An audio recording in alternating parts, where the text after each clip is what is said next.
Hey everyone, thanks so much for tuning in. In today's video we're going to be taking a look at this custom knife from Knifemaker Sam Johnston of Johnston Knives.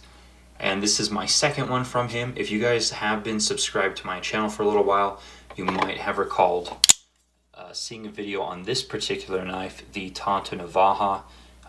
This was the 9th knife he ever made, and this, maybe 15th or so. He's only made about 20 knives so far in his knife making career. But he is a 24-year-old knife maker out of Asheville, North Carolina. And let's jump into the specs on this really interesting knife here. So we're taking a look at a titanium frame lock flipper. And this particular one is again called the Navaja. The other one I just showed you is the Tonto Navaja. And this one has a 3 3/4 inch blade of S90V, really premium, really quality steel. Handle length is just about 4.9 inches. The handle thickness is 0.48 inches, and it weighs in at 4.85 ounces. Now, of course, you can see the really nice carbon fiber scale on this side, the stone-washed titanium frame lock, a zirconium pocket clip, and then a really interesting stainless steel alpha knife supply pivot, and we'll get into that in just a little bit. By way of a size comparison, let me grab what I was carrying today. This is the, what is this, the Kershaw CQC7K. So just to give you guys an idea of the difference in size there. Yeah, there you go. So alright, so that was just a quick size comparison.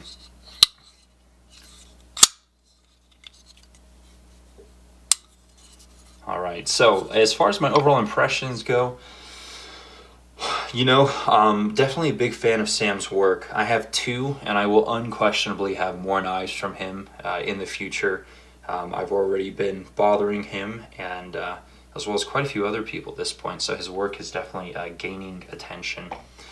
But, I like his work so much that I even contemplated not doing a video on this knife, because the more people that know, the harder it is to get his work. And I say that facetiously. Of course I'll do a video, but some of my friends have already started going after his work, and the piece is already out there, and makes it much harder to get knives either from him or get on his books or in the secondary market. Now, this particular one came to me from another collector. He will list knives from time to time on Instagram, and it'll either say, first person that says I'll take it can get it. And so I was sitting there refreshing my phone for probably an hour, maybe two, and it came up. I hit the paste button and I hit enter, and then I actually read the description, and it said the first person to email me. So I was number 2 in line, but the collector who had acquired this one ended up letting it go, and so he reached out to me, which I was and still am very appreciative of. So that's how this one came into my collection, and it's been here ever since. I got it essentially brand new. So yeah, really like the knife. It's fun, it's funky. To use a phrase that Andrew Jean of the Edge Observer says, the style and the blade shape and everything challenges the sensibilities without going over the top here. So just different. It's fun, but it's not so over the top that it's garish by any means. So yeah, I really like this knife.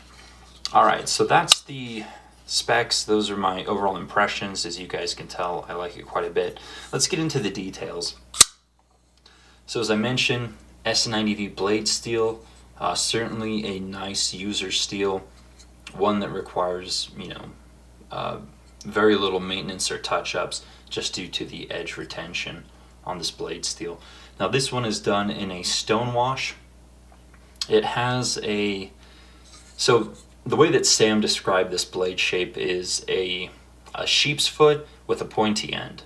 So what he envisioned for this and for pretty much all of his knives is something, as you can see, it kind of sweeps up, is something that can be used for EDC, something that can be used in the kitchen, I kind of refer to it as kitchen utility, but that seems to be a common theme with his blade shapes and so forth. Now this one was actually done in a zero grind, so it goes from the bevel, the primary bevel here, all the way down to the edge. So he ground it in a zero grind, and then he stone washed it. And of course, after the stone wash, you have to come back and either redo the edge or give it an edge, so it was given a very slight secondary bevel. So while it may not be a quote-unquote true zero grind, for all intents and purposes and the way that it feels in the hand, it absolutely is a zero grind. So hopefully that makes sense, but yeah, so that's how this particular one was done. Really aggressive swedge up top, really cool blade shape, finger choil here so that you can choke up on the knife like so and really get a forward grip on this thing. Now it also has a thumb ramp on the back of the blade, so again that leads to that forward, that rolling cutting and so forth. Certainly a comfortable spot to rest your thumb while you're holding the knife, so really cool. And then it does have a very very pointy edge. The tip isn't too thin, so it works quite well. Alright, now flipper tab does have a little bit of jimping on it so that your finger doesn't slip, and flipping action is quite good.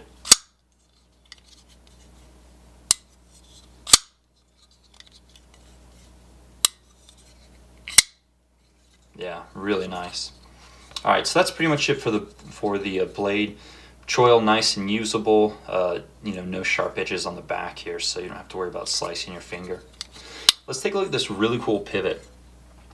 So this is an Alpha Knife Supply pivot. It's actually quite well done. The threading in here is really tight.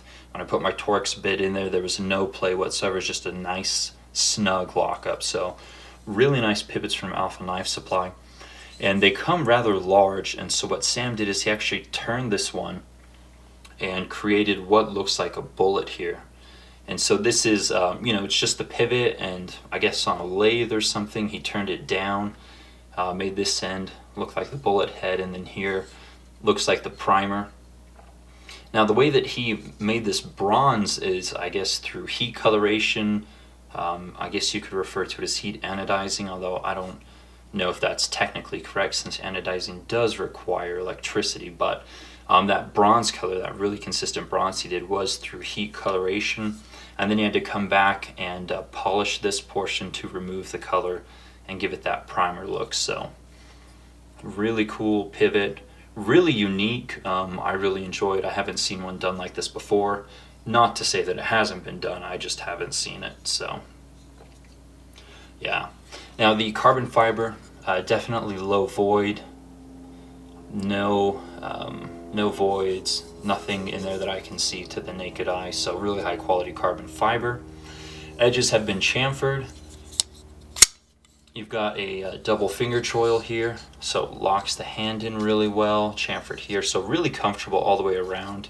It's 0.48 inches, it's nice and slender but long, so it fits in the hand for a really nice grip. Now you do have here on the lock side, again, the same degree of chamfering. Really even, really consistent work on both the carbon fiber here and the titanium side. They mirror perfectly from what I can tell with the naked eye. One standoff here at the back, which is titanium. It's been given kind of a blue-purple coloration, and it's just nice and clean other than that. Now these are on, this is on stainless steel bearings, and they are caged with stainless steel washers, which protects the titanium from running in a track, and obviously the carbon fiber would not be a good interface for stainless steel bearings, so kind of sandwiched in between two pieces of stainless steel there, the bearings that is. And then the lock face is carbonized. Lockup is about, maybe 40% or so. Since it's carbonized, there's no stick. Disengages perfectly. So, Then he's also chamfered in some edges here on both the carbon fiber and the titanium, just to make it easier to get your thumb in there. And this one is also sporting a zirconium pocket clip. Now, just as a little background, this is actually the second clip for this knife. The first one had an eggshell zirconium pocket clip, really beautiful, but it just didn't really have any flex to it, and so I had a lot of trouble getting in and out of the pocket. I talked to Sam about it. He asked me to send it back to him, and I finally got around to it, and he made me a new clip. And I don't say that to complain about his work. I really want to emphasize his customer service. I had a problem, he took care of it, no questions asked, and really happy with the customer service I've received from Sam so far.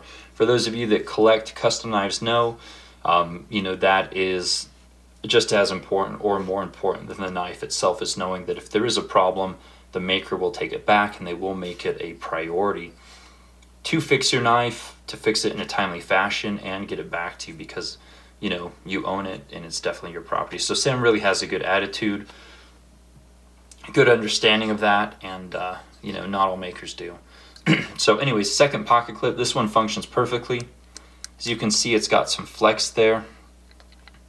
Goes in and out of my extra thick jeans without a problem. So beautiful functioning pocket clip. And then while it was back there, he also polished the detent track to make this one even smoother, essentially to speed up the break-in process. And the detent ball on this is ceramic. So yeah, really, really cool. Now, Sam will be going to Blade Show this year, and he will actually have a table. So if you want to go meet him, handle some of his work in person, that would be an excellent opportunity to do so. And he is also in the process of getting a Knifemaker membership on the USN, which from the sound of it is actually quite a lengthy process. Seems to be a lot to it, so you can also look for him on the USN if you're on there as well. But I think that's pretty much it. So these are my two for now.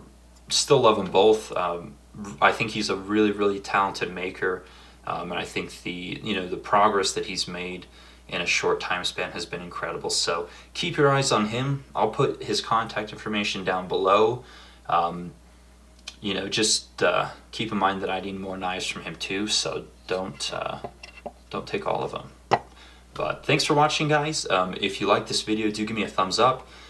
If you have watched some of my previous videos, let me know what you think about the video and the audio quality. If there is any difference, if it's a good difference, a bad difference, let me know what you guys think. But again, thanks so much for watching. More videos coming soon, and I'll see you guys later. Take care.